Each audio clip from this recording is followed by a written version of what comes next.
Greetings and welcome to Zord's Asteroid Space Program Episode 6, where we are awaiting our next target, or rather we're waiting for the next asteroid to enter Kerbin's sphere of influence so that we can see its trajectory. Because without advanced measuring equipment or navigation instruments, we have to eyeball what orbit we're to launch into. And into this orbit we are launching this magnificent spacecraft, which is going to be the core of the mission that is going to retrieve this D-class asteroid. As you can see, it is powered by both two huge chemical engines and 4 nuclear engines. The nuclear engines are for moving the spacecraft, the chemical ones are for moving the asteroid.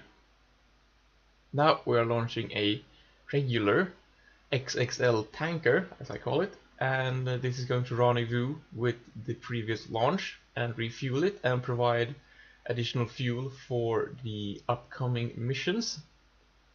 That is the next few launchers that are also going to rendezvous with the same craft.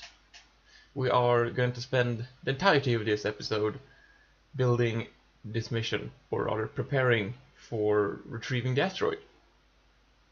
And since we are launching everything into a polar orbit and everything also have to rendezvous with this one thing, we're going to spend a fair amount of time rendezvousing and docking. And of course, these rendezvous are not as simple as a regular rendezvous that you do in an equatorial orbit, where you can just wait until you have the perfect launch window and then you just go up and you're there, basically. Here you have to launch at specific times because otherwise you will have to do a plane change. And when you launch at these specific times, it is very rare that you end up in the same part of the orbit, or even a favorable part of the orbit. So we do what I have done before, which is the multi-orbit rendezvous, and everything has to use this method. So we're docked, and we're transferring fuel first and then RCS. RCS is the important fuel here. And now we're going to launch this abomination. This is basically a fuel tanker which has been severely redesigned to accompany 4 half tanks with their gear, because this is going to dock with the core over here that I call the Artemis. That has been spelled wrong. It's not supposed to be an H in there, whatever. These 4 half tanks are independent vessels that are going to ride on the Artemis to the asteroid. And there they're going to detach and attach themselves to the asteroid directly.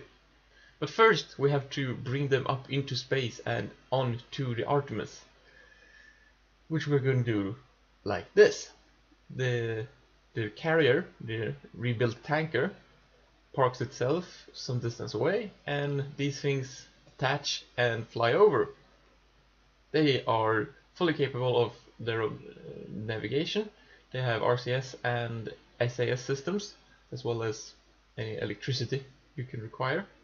They do not have lights. Fortunately, the Artemis does, but I seem to have forgotten to turn them on. So there you go. There are 8 slots for these, and you can launch. I can launch 4 at a time, so we're gonna have to do 2 launches. Here goes the first one. That's 1 out of 8, and this one's going to have to be refueled. I use some of the fuel for launch, and then we simply go ahead and launch the next one when we have refueled its RCS supply, as it's drained equally from all tanks. Here we go. And now we can begin to see clearly how this ingenious scaffolding is constructed to be able to hold these four tanks that have only 1 attachment node each, and to hold them all along one line, and also be able to place the fuel tanks with the engines on. So that is 2 docked. This is number 3 going in. You can see that the fuel tanks used for launching these small tanks are the same configuration as the fuel tanks on tanker, because it uses not only the exact same launcher but the exact same everything is I just replaced the core 2 giant fuel tanks with 4 half giant fuel tanks. So now we have the problem of how we're going to get rid of this debris, at least keep it far away from the station to not crash into it. So I figure some centripetal force could be used to get the scaffolding away, and the tanks have their own engines, so you can just do the quick burst, get them moving away from here, and the tank can fly back under RCS power. Now we can just hope they don't come back, as things tend to do when you're dealing with orbital mechanics. So let's dock the 4th one. Just going to stick it on the docking port that is left for this level, or this ring. These tanks are surprisingly easy to dock considering their mass. I'm pretty sure the reaction wheel helps a lot to stabilize them. So now we are going to do it one more time. This is the exact same, or this is an identical craft. It's not the same one. It is identical, and it's launching in a identical manner, doing the same kind of rendezvous, which we fast forward until we have visual contact. And once we're here, we do the same thing. We park in the vicinity of the Artemis. I haven't thought of a better name. Maybe we should change it because it's very cliche, to be honest. So we park it here in the vicinity. We transfer the RCS as much as we can to the ships, and we undock them, and they fly over and they dock. This is the exact same thing, just 4 more times. So, what is the reason for all this? Why don't we just launch one huge ship with all of the tanks and then we like refuel it with tankers? Why do we bother with these small individual ships with docking ports and hooks and everything? Well, I figure the ship that is going to pull the asteroid needs to have these chemical engines, and they need to be quite far away from the actual asteroid. So we need to have a long scaffolding thing, and they also need to have free space below themselves, the engines that is, so that the exhaust gases can escape and actually provide thrust. So we need scaffolding which is bare, and that is what the Artemis have. Just that now we have lots of fuel tanks on them. So in order to save space when launching this thing, that is launching it from Kerbin orbit, we pack it full of fuel. But when we get out of the asteroid, these fuel tanks detach and place themselves around the asteroid as independent vehicles. This means that we don't have to have an extraordinarily large ship. We can just use the space a bit more efficiently.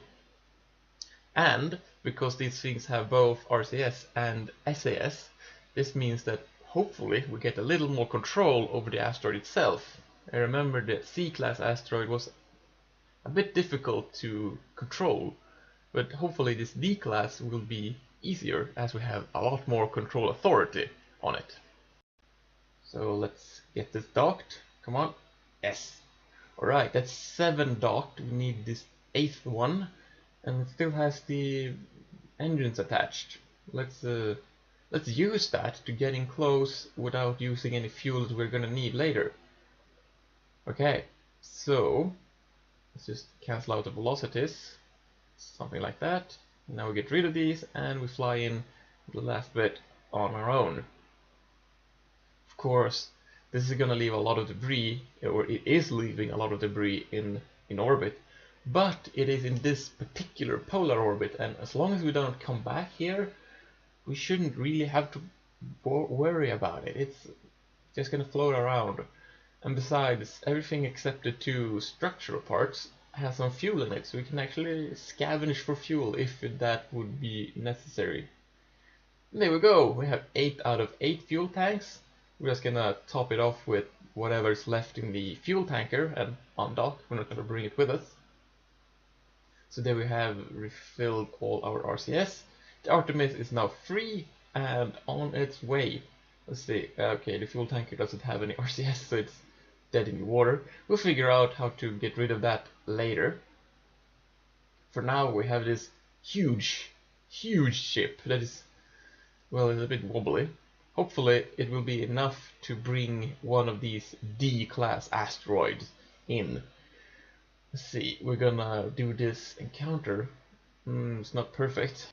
Well, fortunately for me, I have an entire week to figure it out. I thank you for watching, and I hope to see you next time. Goodbye!